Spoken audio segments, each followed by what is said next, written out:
Hello, everybody. Happy Friday. I hope your day is going well. Just gonna wait for some people to come on, but I am gonna be talking about hormones. Ladies, are your hormones out of whack? That is what I'm gonna be exploring today. Hi, Jan. Welcome, Kendra. Welcome as you come in. Say hello. Feel free to put your name below your handle so I can say hi. We are going to be talking about hormones today. Female hormones. Are your hormones out of whack? Have you ever gotten your hormones tested? Do you know much about your hormones? Hi, Jan. Welcome. I'm so glad you're here. I hope you're feeling better today.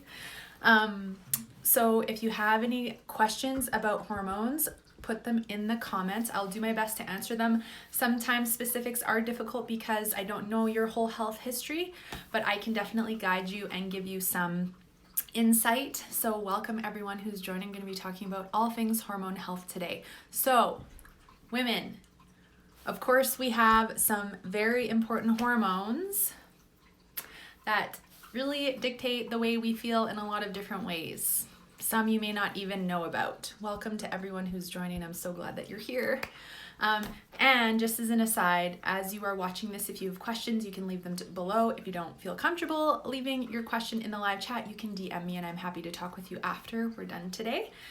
And if you feel like someone you know could resonate from hearing this, feel free to share it with them. So let's talk about hormones. A lot of the women that come to me, in fact, every woman that's ever come to me has struggled with some kind of hormone imbalance. They may not have known that right off the bat, but one of the biggest things that I hear women saying is, I feel off. Something is off with my body. I don't feel like myself. My mood, my sex drive. I have too many PMS symptoms. My menopause symptoms are too intense, right? My cycle is not regular. I can't get pregnant. I feel like I can't lose weight. Welcome to everyone who's coming in, talking all things female hormones today. So I want to talk about some of the most common hormone imbalances that I see, what some of the most common symptoms are tied to those imbalances, and why we end up with those imbalances. And regardless of where you are at, if you are currently dealing with trying to balance those hormones, just know that it is always possible. Your body is always trying to come to a state of balance. It's just that we're usually by accidentally getting in the way.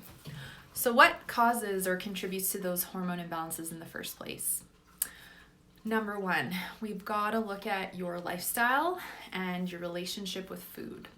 Because often what I see is that hormone imbalances will definitely be created, or the severity or intensity of the symptoms tied to them can be contributed to by emotional eating, overeating, restrictive diets.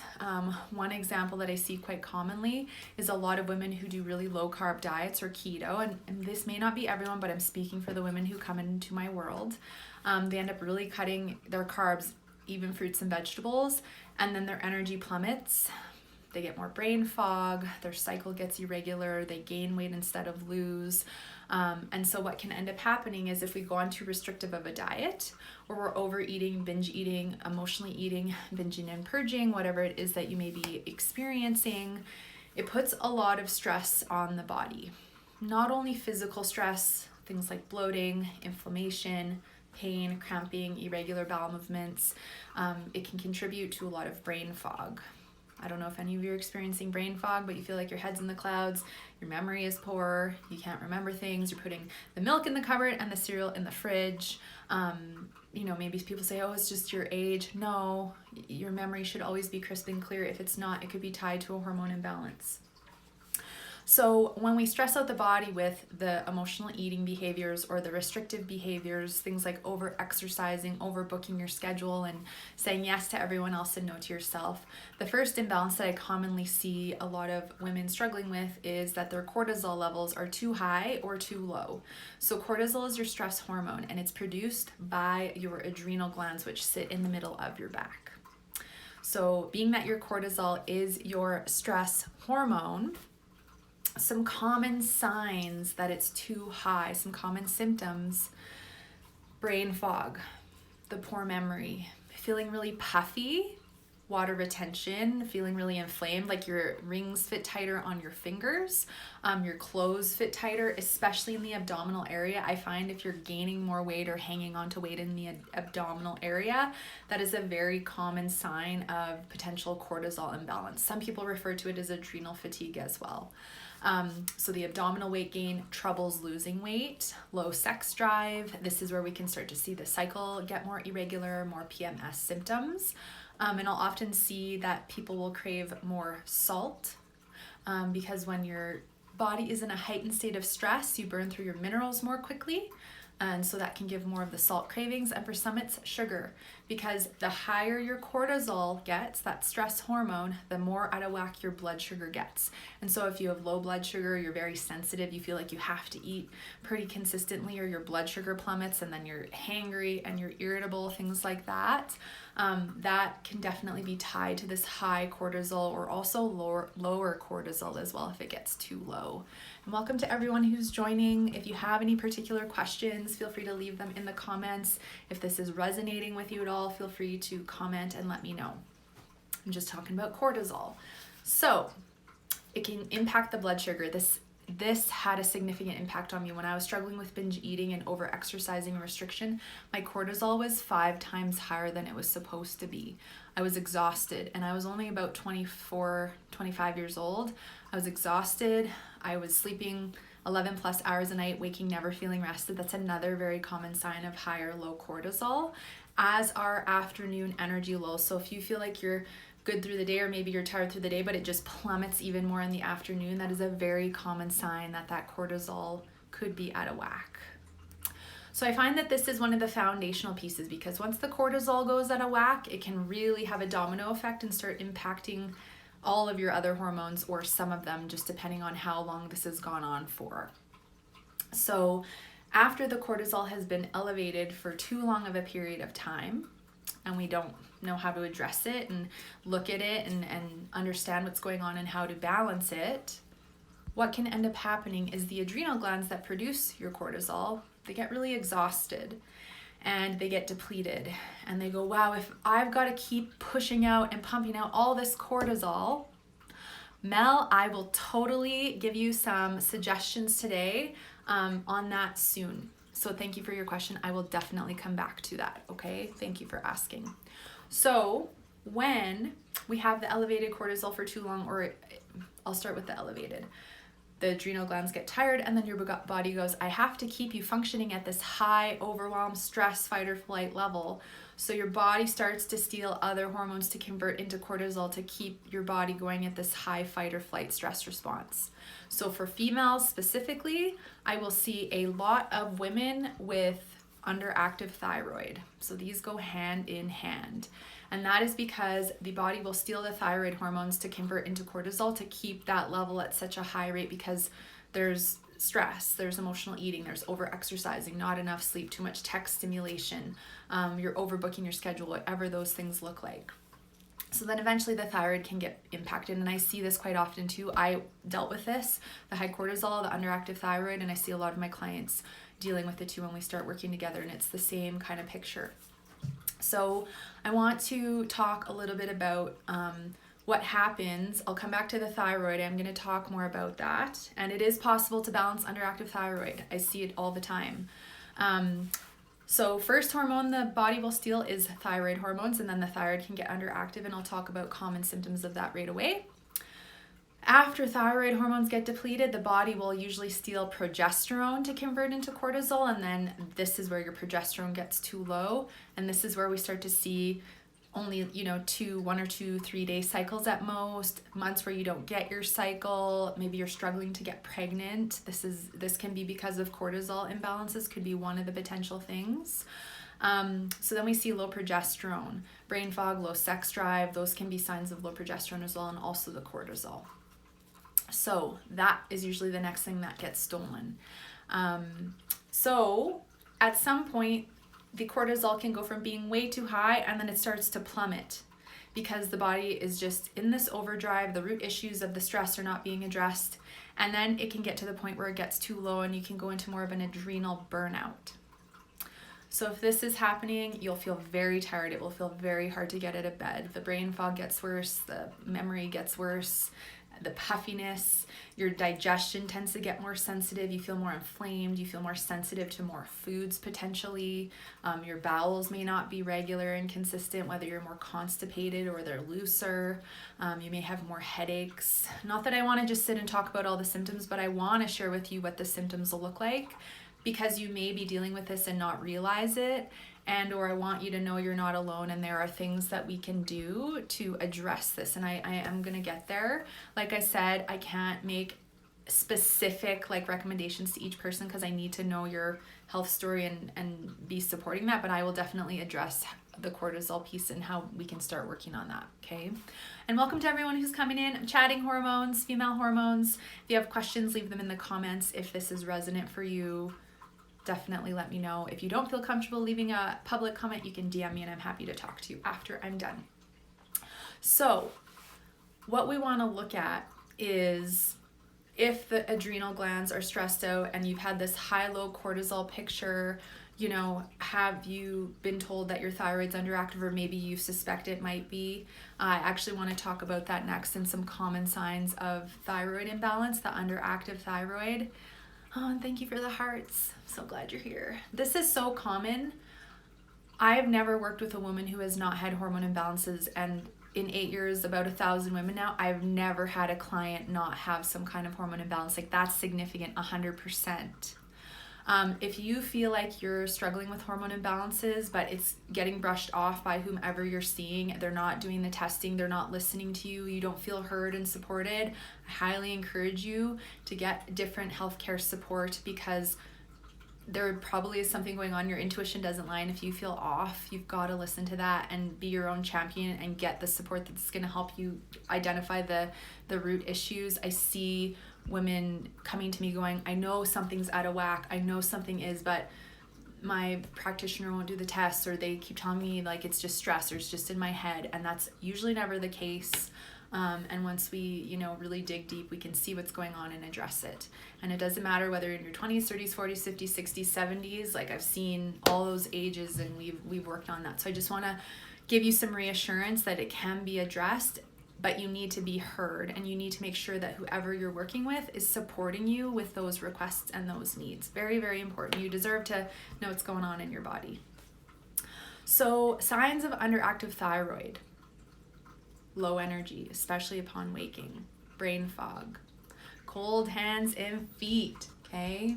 Hair loss, eyebrow thinning, waking and feeling quite a struggle to lose weight, or almost pretty much impossible to do so, okay? Some people will have more cravings, I find, for salt when their thyroid is underactive. You may feel more warm, more puffy.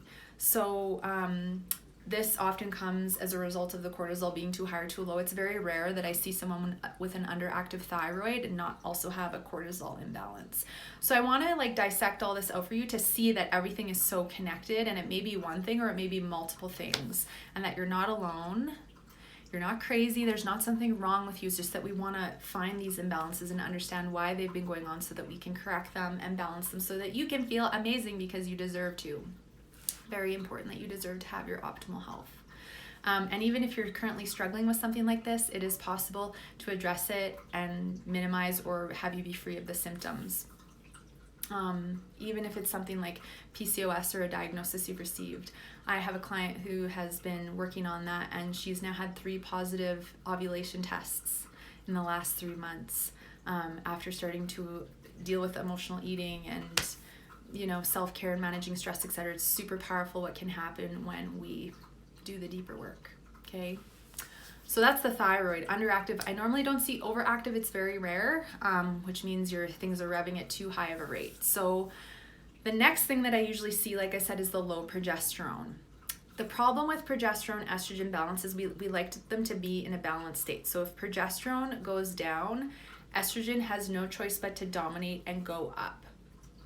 And when our estrogen levels get too high and we store too much estrogen in the fat cells, we gain weight really easily, and it's really hard to lose weight.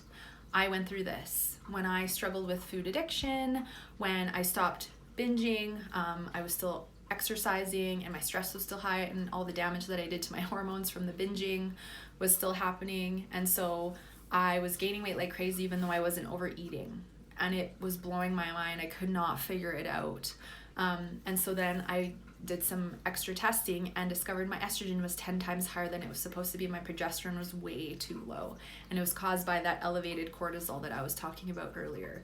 So other common signs of estrogen dominance: breast tenderness, like days or weeks leading up to your cycle, definitely. Lots of breast tenderness, feeling really warm, just feeling like you're retaining a lot of water, feeling really puffy all over, very, very, very prominent. But that breast tenderness and the weight gain, and pretty much just feeling like the scale will not go down at all, prominent signs of estrogen dominance. Also, if your cycles are irregular, that's just a sign to really look at the hormones, because there's likely probably something there that's going on that is in the way of you producing your monthly cycle and having it be somewhere between 25 to 35 days. I know people say like 28 to 30, but if you have a copper IUD versus if you take birth control based off your hormone picture, like, it's okay if it's fluctuating a little bit, but ideally we don't want like months where it's missed or it's lasting for weeks and weeks and weeks. Those are all signs that it's time to, dig and see what's going on. So that's the estrogen progesterone picture. So very important to understand how that impacts cycle, weight, mood, all these different things. So DHEA, I'm not going to try and say the long name, but DHEA is also produced in the adrenal glands. And I find when the adrenal glands get stressed and depleted, once the cortisol has depleted, DHEA can get too low. And this is important for your mental clarity, your sex drive, energy levels, and also can be, part of the weight picture as well. So if that's low, then we can also be seeing some of those symptoms too. So how does this all happen? Like I said, it could be the tie to emotional eating and dieting, over exercising. Your body's always in the stress response, and it's hard for your body to relax and calm down and replenish hormones and replenish the body if you're constantly going, overbook schedules, people pleasing, over giving to everyone else, not giving enough to yourself. So not only do we want to address the hormones, it's one thing to address the hormones and support the body, but we have to address the root causes of what created them in the first place. So if you're struggling with your self-worth, it's very important to address that, because if you're in people please mode, perfectionism mode, overachieving mode, I've got to overgive because I don't feel good enough and I need to get validation from others, then you potentially could have quite a high cortisol picture going on because you're not taking enough time for yourself to do self-care, rest, relax, and have balance. I often see that with my clients. I used to be a people pleaser, a perfectionist as well, and it really depleted me because you're trying to be perfect on your diet, you're trying to be perfect with your exercise, and it's exhausting to try and attain perfection, and so it can really have a significant impact on the hormones. So that's why working on the mindset and the ego, which I'm going to talk more about in an upcoming live, and actually create a whole 12-month group container around coming in the fall, is going to really have us dive deep and understand how our mindset is dictating our behaviors, the actions we take, dictating the way we behave with food, our body, and other people, etc. Okay, mindset really plays a huge role in this. So yes, we need to support the hormones, but if you don't, really support the root issues and address the mindset pieces, then you may just end up with really expensive pee from the vitamins that you're taking. But there are some really great vitamins that can support this and be one of, a few pieces of the puzzle. So now, thank you for listening to all that. What are all of your thoughts on this picture that I'm sharing with you? I'm just curious to hear if this is resonant for any of you, if any of you are having any of these symptoms that I'm talking about. Welcome to those of you who are just joining. If you have questions, you can leave them in the comments. If you want to chat via DM, you can do so, and we can go offline as well. But are any of these symptoms resonating for any of you? And have you ever struggled with a hormone imbalance? Because it can really impact every area of your life. And this is something that I kind of want to talk about, and then I'm going to get into how to start supporting your cortisol levels and regulating some things here. So if you're exhausted and you're brain fogged, it is really hard to show up in your business, with your family, your kids, let alone yourself. And when you're tired, you can just be in more of an I don't care mentality and go, I don't care, I'm just gonna eat that ice cream. I don't care, I'm just gonna just sit here and scroll through my phone. I don't care, I'm just gonna eat the chips. I just don't care. Because you're so tired. And never just, you really do care. It's just that when you're exhausted and you don't know why, it's hard to pinpoint and know what to do, because you're just like, I don't know what to do. I'm just always tired. It's not fun. I feel you. And Mel, yes, experiencing many of those symptoms. Okay, I'm glad that it's resonant. Thank you for sharing that. And I just want to also say it's not normal to be tired all the time. It's not normal to have really bad PMS symptoms days and weeks leading up to your cycle. It's not normal to have horrible hot flashes and waking in the middle of the night. That's another thing actually that I didn't mention, is trouble falling asleep is usually cortisol imbalance. Waking in the night can be the thyroid, the liver, depending on the time. So that's also just some cues and things that your body gives you as to what may be going on. So it can really impact your sleep. But if you're tired, like I said, and you don't feel yourself and you feel more irritable and your mood just feels more sensitive and you don't have the mental clarity you seek, it can be really, really, really difficult to show up, especially if you are, home watching your kids right now, or you're in your relationship, or you're navigating your business and you're trying to show up for your clients or your staff, or, go for a promotion at work, or grow your business, whatever that looks like. It can be really hard to feel like you have the energy to expand. To go out and go for a walk, like that can even feel difficult for some people. To want to take care of yourself, to do food prep, to do self-care, like when you're exhausted and brain fog, let alone some of the other symptoms I've been talking about, it's not just so easy. And so I hear you and I get that. And it's not about pushing yourself harder at all. It's actually about understanding that the more you continue to push your body, unfortunately, when you have these kinds of imbalances going on, it often will only magnify the symptoms even more. And we don't want to do that. We want to see the symptoms improve. We want to balance the hormones. We want to address the mindset struggles and self-worth struggles that are fueling the unhealthy relationships with food, the dieting. We want to ditch the diets. We want to open up time in our schedule for ourselves. It doesn't mean all of a sudden that you are going like, I'm unscheduling everything in my life and I'm just gonna dedicate 24/7 to healing and taking care of myself. If you can do that, great. Please do that. However, I know everyone has commitments and certain things going on in their lives, and I respect everyone has a different schedule. So it's looking at your schedule and starting to understand that downtime is a very important part of hormone regulation. So as far as the cortisol regulation, what I suggest, and this goes kind of across the board for any hormone imbalance, just like addressing emotional eating and starting to work on your self-worth, I always suggest starting with an evening routine where you're dedicating at least 15 to 30 minutes if you can, or maybe it's the morning, but to really wind down and disconnect from technology, because being on our blue screens and phones and computers and TVs through the evening, right before bed, being on your phone right before bed and answering emails, the light is so stimulating and it confuses your body, and your body goes, wow, it's still daytime, so I don't need to produce any melatonin for you to fall asleep because it must be the middle of the day, so I'm going to keep you awake. And so instead, the cortisol keeps producing to keep you awake. So if you're having troubles falling asleep, likely it could be the stimulation and or the cortisol imbalance itself. So we want the cortisol levels to be the lowest in the evening, so the melatonin, which helps you to fall asleep, can kick in so that you can fall asleep and stay asleep and ideally have a deep sleep. So evening routine, self-care routine, disconnecting from screens by 15 to 30 minutes before bed. I always suggest that if that's something that you can build in. And notice if considering to dedicate time for yourself fuels resistance. If you're going, I don't have time for that. Or you're like, oh my gosh, if I take that time, I'm gonna feel so guilty. The mom guilt might kick in if you have kids and you're giving to them, but you're not giving to yourself. So be aware of what your ego chatter may be right now, going, oh, I don't have time for that. It's too uncomfortable to sit with myself. I've got to give to the kids or my husband or whoever. I've got to do my business. I've got so much that I have on the go right now. Resistance can come up, guilt, fear of sitting with yourself and actually having to sit with your emotions and see what's going on inside, it can feel uncomfortable in the beginning. But as we start to understand what is fueling us, so if insecurity and fear and not feeling good enough are fueling us,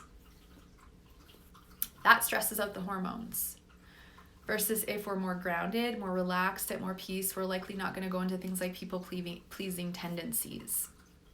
So routine is important. Getting enough sleep is important to regulate hormones. I know that sounds so simple, but so many people don't sleep well. So that's definitely something to work on. Eating regularly through the day. If we're not eating regularly and we're skipping breakfast and skipping meals, that can contribute to your hormone imbalances. One example is with the thyroid and the cortisol, actually. So if you're skipping breakfast because you don't feel hungry, continuing to do so will keep your ghrelin, which is your hunger hormone that makes you hungry, shut off. So when you start eating even something small for breakfast, within 30 to 45 minutes of waking up, you'll wake up that hunger signal. Your body's going to start producing that ghrelin again, and then before you know it, you'll be hungry you'll get that signal consistently through the day and back into the morning again. I see that all the time. When we're waiting too long to eat, cortisol goes up, we suppress the thyroid.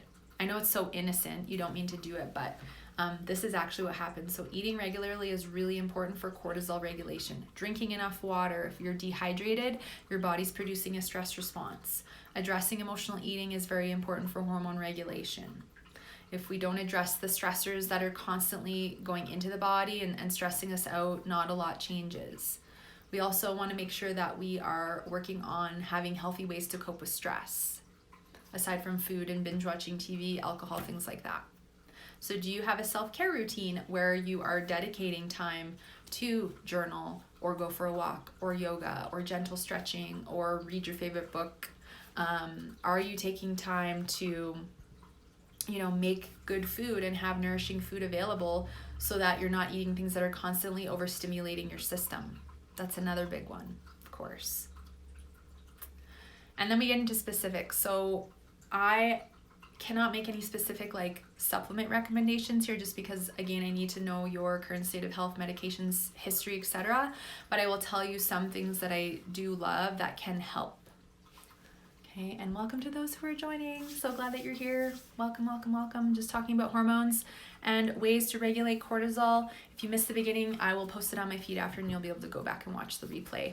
And if you know someone that is a loved one or close to you could resonate from this, definitely send it along to them. So some ways you can regulate cortisol. Number one, I always suggest a tea that is calming for the nervous system. So chamomile or holy basil or passion flower are some of my favorites. I don't suggest it before bed, but you could definitely integrate that earlier in the day, like maybe afternoon or when you get home from work. It's going to help to calm the nervous system down. We want to calm the nervous system down. It's been overstimulated. The body doesn't need any more stimulation. For some people, you're welcome, Mel. Thank you. And if you have any questions, feel free to DM me. For some people, I know this one's going to make you feel resistant and you're going to be like, I don't know if I really want to do that. But if your cortisol is really, really high and you're really depleted, slowing down your exercise routine for a period of time to help regenerate your hormones is really important. If you have an empty cup, you can't get much out of it. So if you're exercising and you're feeling exhausted afterward and you're just tired all day and you're not sleeping well, that could be a sign that the exercise is draining you and doing more harm than good temporarily. Regulating your hormones is going to allow for everything to be functioning properly and your energy to improve, along with some of the other things I've been talking about. And that is ideally going to be one of the things that is going to be able to be reintroduced or at a more consistent rate. Maybe you just go to more gentle things for a period of time, but that sometimes has to be addressed. Lavender essential oil, chamomile essential oil, or any kind of relaxed essential oils, especially before bed, can start to help to calm the nervous system down. These are easy things that we can put in our bath, put on your skin, as long as you're able to apply to the skin. You can do some deep breathing, take them into a meditation. They're going to help calm the nervous system down. Self-care techniques that I love to do the same, meditation. And honestly, meditation could be as easy as just laying or sitting in a comfortable position, closing your eyes and putting on some relaxing music. It doesn't have to be a certain way. It's just to be in a state so that you can relax, let your thoughts flow. It's not that you're going to shut your mind off, but it is just sitting and relaxing your body. Of course, you know, getting enough sleep, like I said, is really important. I always suggest at least 8 hours, especially if there's an imbalance going on. I also love EFT tapping, which is something you can check out. It calms the nervous system down. Deep breathing, very powerful. Even only 10 to 20 deep breaths can have a significant difference, okay? But in order to first see if you have these imbalances, it's important to get testing done. It's important to assess the symptoms. Hi, Erica, welcome. It's important to look at symptoms and your health history and your mindset, your body image, relationship with food. There's so many different avenues to look at when it comes to hormone imbalances. Are you consuming too much caffeine? Because that can overstimulate your system. Coffee, black tea, white tea, things like that. Matcha, too much caffeine can definitely overstimulate the cortisol level. So sometimes it's a reduction of caffeine consumption and adding in more herbal teas and, you know, decaf coffee, and then you can add in other things once it's regulated again. So the key ideally is if we're having to minimize something, that we can add something else in as an alternative to help regulate the hormone. But we need to calm the nervous system down. Most people are in too high of an overdrive and they're too overwhelmed. Their nervous system is too overwhelmed. And when that ends up happening, you can suppress your immune system. Maybe you catch colds and flus more easily. Maybe your, you know, digestion is more sensitive. So having this high cortisol level can really impact other parts of the body, other symptoms that you may be having, and heighten that. So if this is something that is resonant for you, I'm so happy to have a conversation with you in the DMs. You can always click the link in my bio and email me. And if you're going, oh my goodness, I need support with this, I have no idea where to start, I'm happy to connect with you. You can click the link in my bio, book a 30-minute body freedom call. We can talk about your health struggles, symptoms, hormones, where you're seeking support, and see if, you know, exploring working together is something that is resonant for you. I support women with this all the time and see very positive outcomes with it. So like I said, feel free to connect. I'm happy to always have a conversation with you. You're not alone, and having these symptoms is not normal, nor should you accept it as your normal. You deserve to have good energy, mental clarity, be free of inflammation, you know, be able to feel safe in your body and have her let go of that protection, not have the cravings, have the cycle without all the PMS, be able to transition through menopause without all the intensive symptoms. Sometimes though, we just need to understand what our body is trying to tell us and do the investigation and address the root issues. So have a great rest of your day, and I will see you again very soon for another live. And I hope that you guys all took something away from today. Feel free to comment and I will come and answer questions there too.